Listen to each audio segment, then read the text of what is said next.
There's close to 200 arcade cabinets. They got some common stuff, a few rarities and oddities. Let's continue seeing what they got.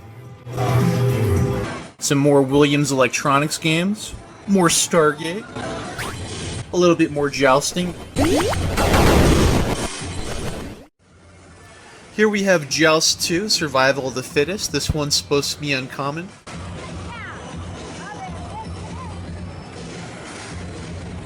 Bubbles, this was requested by Juan Gomez. I don't think this game was terribly successful, but it built a little bit of a cult following. This is one of the first games to utilize a joystick that can detect 49 different inputs. And that's also the case with Sinistar. This right here is Sinistar by Williams. This is one of the earliest games to have speech in it, and Sinistar sounds absolutely horrifying. Hear for yourself. Beware, I live.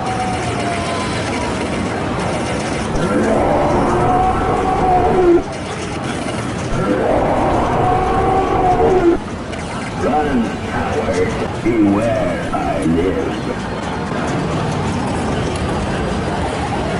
I hunger. Let's take a look at some sports games. Arch Rivals during the Bally Midway days. This game was designed by Brian Collin. This is considered to be one of the most revolutionary basketball games of all time. A predecessor to NBA Jam. This is Dirty Basketball. The appeal is being a jerk.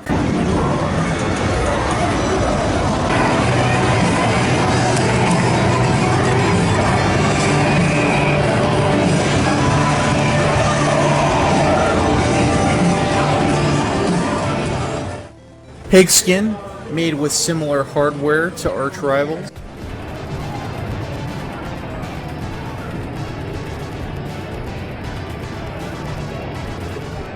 Hit the Ice. This is a hockey game by Taito and Williams.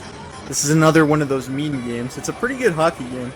NBA Showtime, the successor to NBA Jam. This is very popular in bars and restaurants in the late 90s. NFL Blitz. This is actually a 2-in-1 machine that has NBA Showtime and NFL Blitz programmed into it. Some more Midway games. Journey, based on the rock and roll band Journey. This game was designed by Marvin Glass and Associates. It utilizes digitized sprites of the band, which would be kind of a Midway trademark. This game is straight up very silly.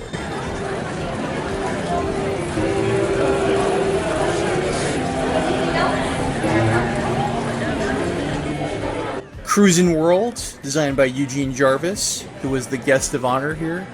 This is the second game in the Cruis'n series. This is my favorite as a kid, and I still like it now.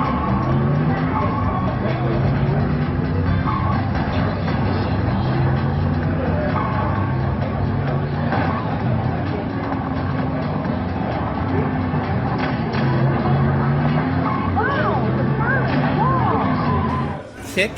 This game is also known as Kickman. This game uses dial controls, and it has some unauthorized Pac-Man sprites, which is probably why it's never been re-released.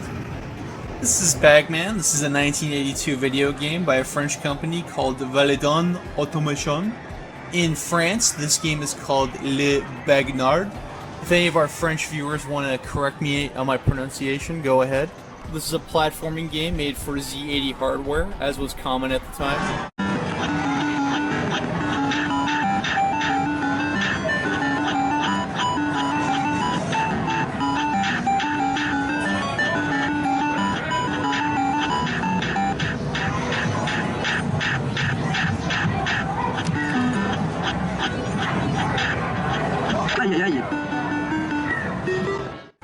Table Pong.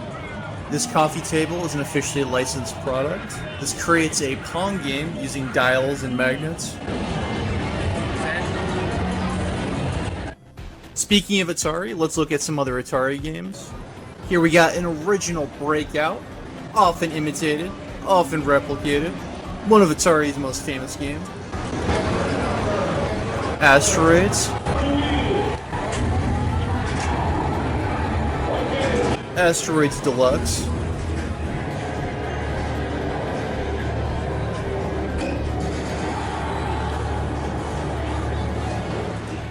Millipede, the sequel to Centipede. Warlords, this is a 4-player cocktail table. And Cloak and Dagger. This is one of the last games that the original incarnation of Atari played. Atari was both a player of the video game crash and also a victim of it. The old company eventually became Atari Games Corp, and a new one that developed home consoles was Atari Corp. These were two different legal entities that were not under the same umbrella. So Atari Games Corp was a successor to Atari Coin, who made all the great Atari arcade games, and this is my favorite incarnation of Atari. I felt that both the hardware and the software were there, and as a result, we got some great games. Let's take a look at some of those games. Tubin. This is a very silly game where you play as two kids who think they're cool. You go tubing all over the world. Here we have Hydra. I've never actually seen this game in person before. This is supposed to be pretty uncommon. This is a game where you play as some kind of secret agent on a Hydra craft and you battle bad guy agents. This over here is Vindicators. This is a tank battle game. I'm not exactly sure what's being vindicated. Klax, one of my absolute favorite puzzle games. Road Blasters, one of the last games made for Atari System 1 hardware. If you remember Wreck-It Ralph, this is the game that Turbo got jealous about. Zybots, designed by Ed Logg. This is considered to be one of the earliest third-person shooters ever made. Alright, well that's it for this part. Stay tuned for the next installment where we're going to cover some Taito and Sega and Nintendo games. If you didn't see the first video, be sure to check it over here.